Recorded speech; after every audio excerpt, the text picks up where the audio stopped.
وعن أنس رضي الله تعالى عنه قال كان رسول الله صلى الله عليه وسلم يدخل الخلاء. باب په بیان د آداب د قضاء حاجت کې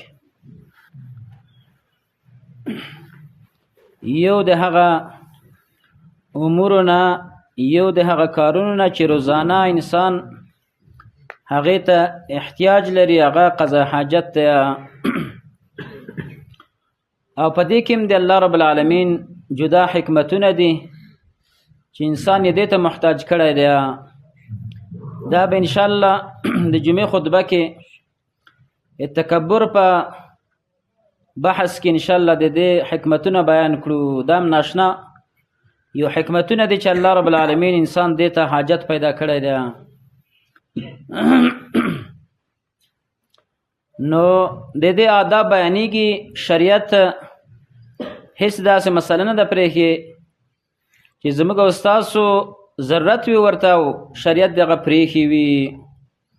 نو په دې باب کې د قضاء حاجت آداب بیانېږي. بعضې آداب مخکې ذکر شول چې اول څه وو، بعضې هغه شیونه چې په هغې کې نوم د الله وي یا صفت د الله پکې وي هغه باید لرې کړی شي په وخت د داخلېدلو بیت الخلا ته. بل ادب دا و چې کله سړی داخلېږي نو دغه دعا به ووایي. کومه دعا؟ مخکې حدیث کې تېره شوله.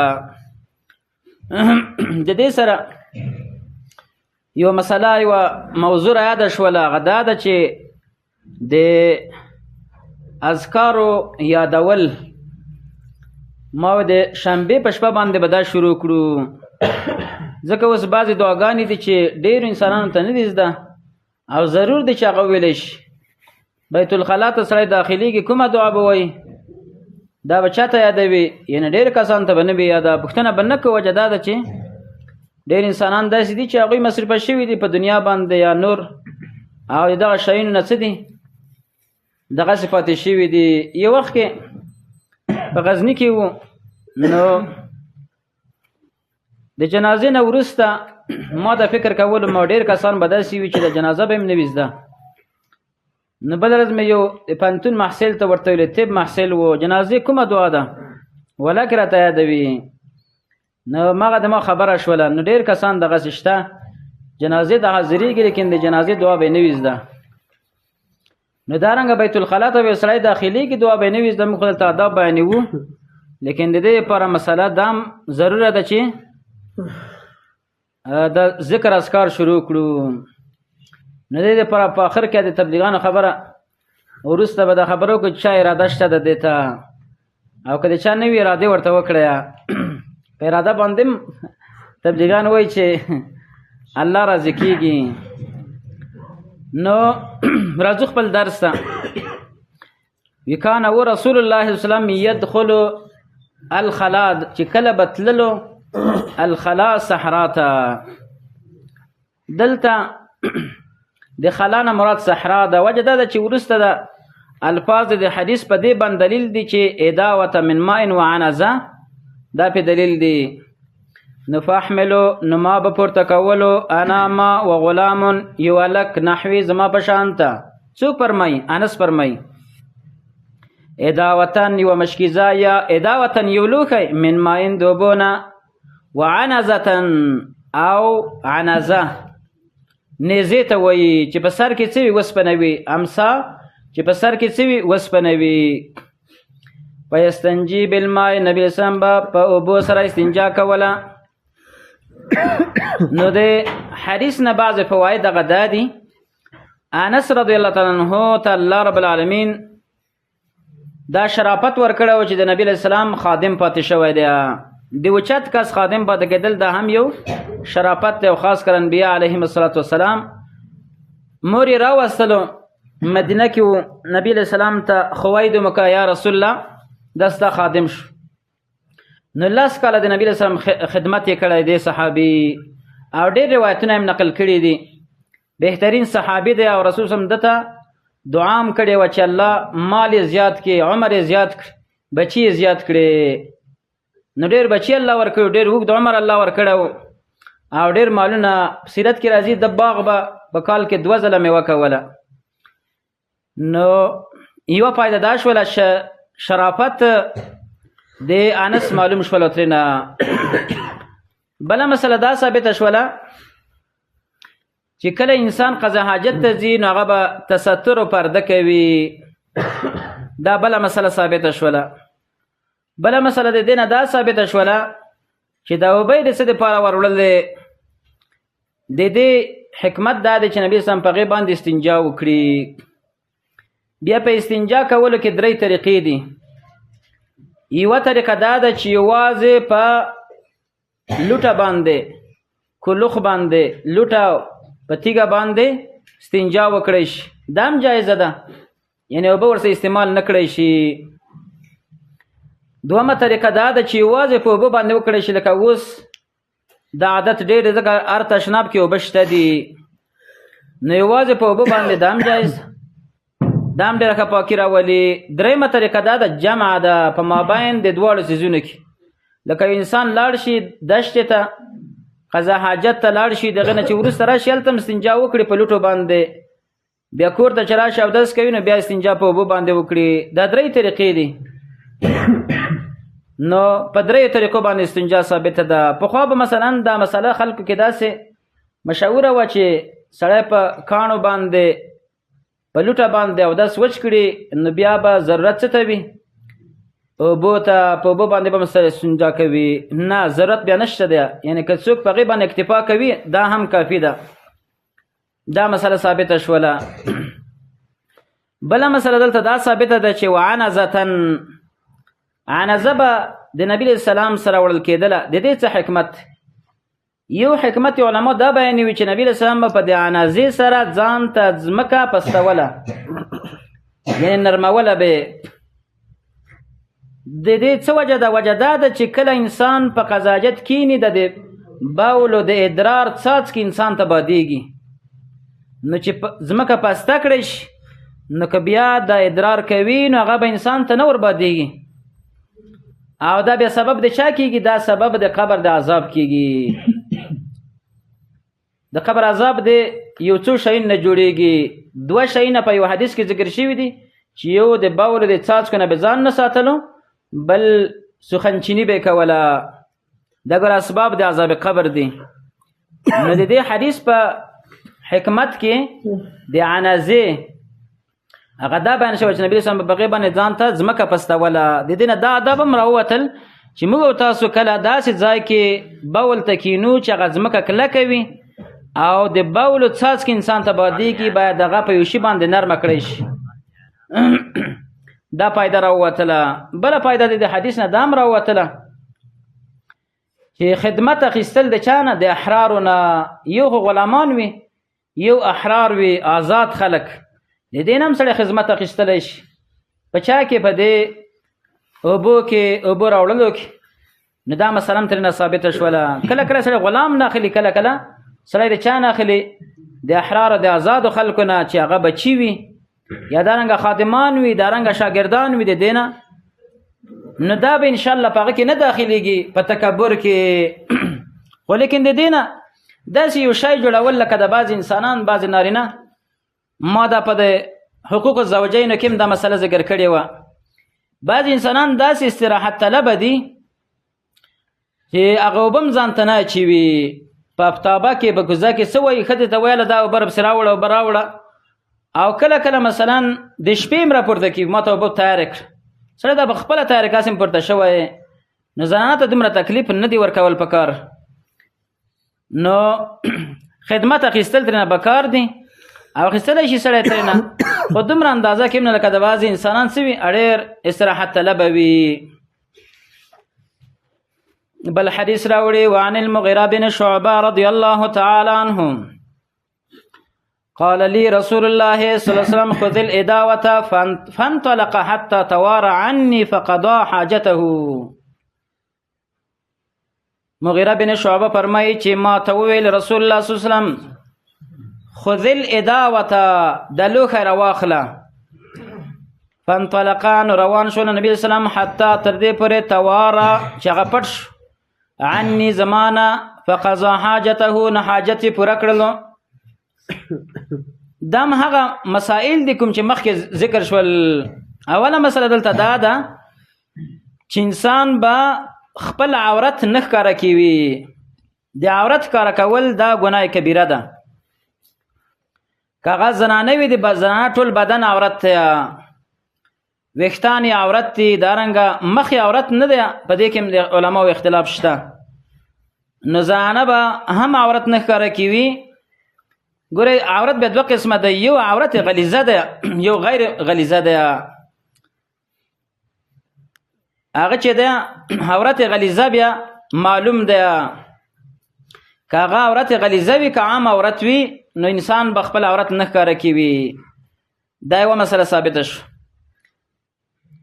بله مسله دا ثابته شوله تستر، یعنی ځان په پرده کې کول. دا په دوو طریقو باندې کیږي.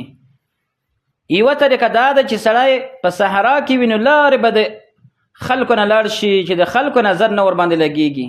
لکه دې حدیث کې راځي نبي اسلام دومره لرې لاړلو چې زما د نظر نه پناه شو. او دارنګه یو کته ځای ته سړی لاړ شي، یو پټ ځای ته سړی لاړ شي. دا د آدابو نه دي.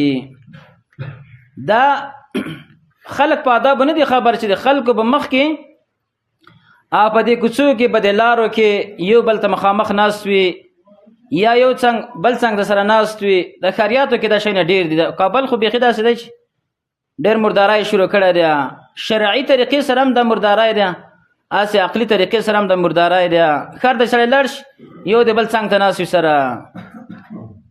اصل کې حکومتونه نشته، دولتونه چې د دې لپاره صحیح ځایونه تیار کړي او په هر ځای کې څوک پرې نه ږدي. داسې ځایونه هم موږ لیدلي دي چې هغلته نارینه ناست وي، زنانه هم پرې ورباندې تېرېږي. څومره شرم دی، څومره د حیا کار دی چې د بعضې بېحیایي کوي د خلک. نو نبي اسلام به لارې تللو. بله طریقه دی تستر او د پټوالي، هغه دا ده چې سړی تشناب ته ننوځي او بیا په تشناب کې ور په ځان سره راپورې کړي او باندې کړي. دا مسله ثابته شوله. او نور مغه مسله مخکې چې ذکر شوی وه چې د خادم نه خدمت اخیستل دام ثابت شو. او بله مسله دا ثابته شوله چې نبي اسلام اوچته حیا موجوده وه. نبی اسلام په باره کې راځي وي داسې حیاناک و لکه یوه پیغله زنانه، داسې حیا پکې وه. نو د دې نه دا معلومه شوله چې انسان به ډېر حیاناک وي په اعتبار د چا سره؟ د اقوالو سره او په اعتبار د افعالو سره. اقوال مطلب دا چې د خولې نه به انسان دغسې فحشا او بې حیا خبرې نه راوباسي چې هغه د عورتونو نومونه وي. لکه ډېر انسانان په دې کې ډېر بېباکه دي، اولادونو واله وي او دارنګه د لمسو واله وي او د خولې نه داسې بې حیا خبرې راوځي. دا ګناه ده، د منافقت صفت ته رسول الله صلی الله علیه وسلم فرمایلی دي لیس المؤمن بالطعان ولا اللعان ولا الفاحش ولا البذی.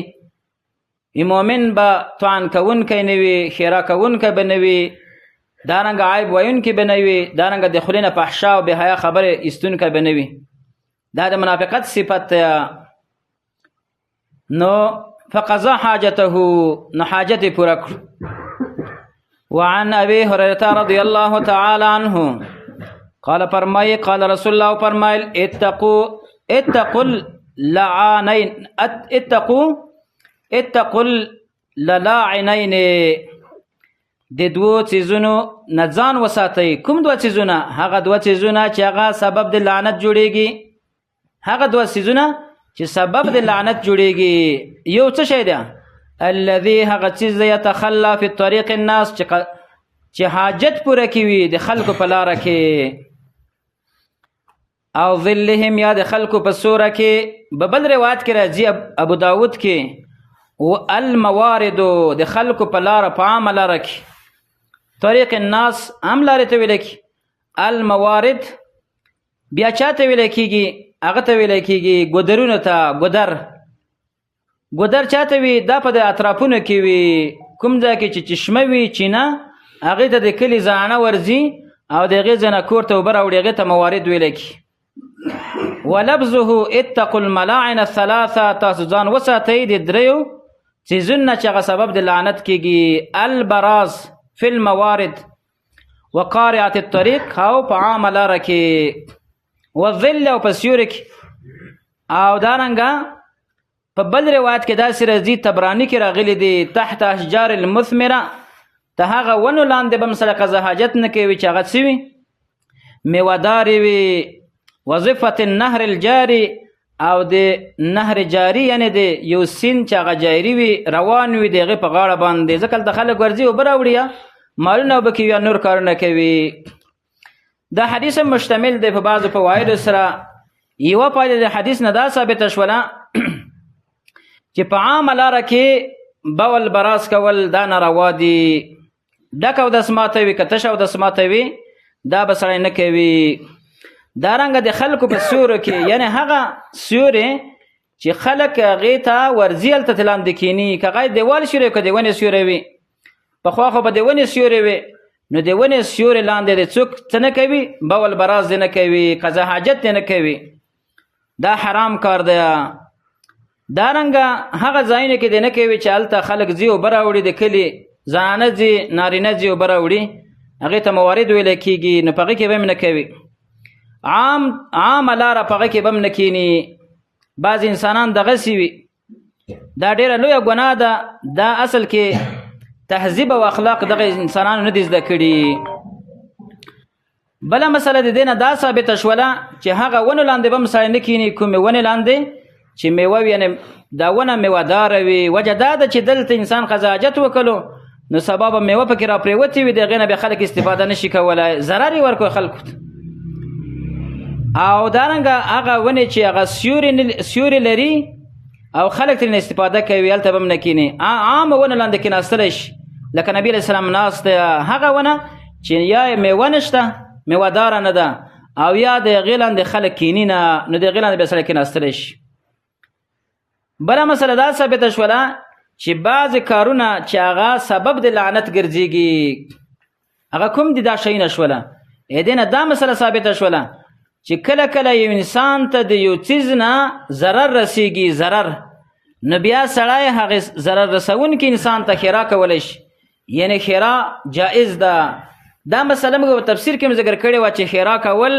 دا ګناه ده تفسیر کې او دا خطبه کې هم دا خبره ذکر کړې وه خیرا کول دا جایز نه دي په وخت د ضرورت کې چې څوک په چا باندې ظلم وکړي نو بیا سړی خیرا کولی شي لکه د دې حدیث نه ده مسله راووتله دا سبل السلام د صنعاني رحم الله کتاب دی د دې کتاب شرح ده د بلوغ المرام په هغې کې دا مسله لیکلې ده چې کله انسان ته ضرر ورسېږي د بل انسان نه هغې ته خیرا کولی شي نو دا مسله هم ثابته شو اتقوا الله عینین د دې شی نه ځان وساتئ د دې نه بله مسله دا ثابته شوله چې هر هغه شی چې نورو انسانانو ته ضرر رسوي او ضرر ترېنه رسېږي هغه عمل به انسان نه کوي په دې کې ډېر شی نه به داخلېږي ډېر شی نه پکې داخلېږي قرآن کریم کې الله رب العالمین دا خبره ذکر کړې ده چې مؤمنانو ته ضرر رسوي الله رب العالمین به هغه ته عذاب ورکوي نو هر هغه شی چې مؤمن ته به باندې ضرر رسېږي هغه به سړی نه کوي په دې کې دا هم داخلېږي چې مثلا یو مجلس کې یو انسان دغه سګرېټ راوباسي سګرېټ څکوي ځکه په سګرېټ هم ډېرو انسانانو باندې بد لګېږي نو دا به نه کوي یا مثلا نور دغسې کارونه دي چې انسان ته ضرر پرې رسېږي هغه به هم نه کوي بله مسله دا ثابته شوله د حدیث نه چې شریعت په اوچتو اخلاقو باندې څه کړی دی امر کړی دی د ناکاره د خسیسو اخلاقو د افعالو نه منع کړی چې دا تاسو مه کوئ نو کله چې انسان په دې شریعت باندې په دې اخلاقو باندې عمل وکړي نو دغه انسان څه کېږي لوی اخلاقو با ادبه انسان ګرځېږي الله رب العالمین دې موږ تاسو ته په دې باندې عمل کولو توفیق را نصیب وګرځوي او الله رب العالمین هم دې جنت ته بوځي وبالله تعالی التوفیق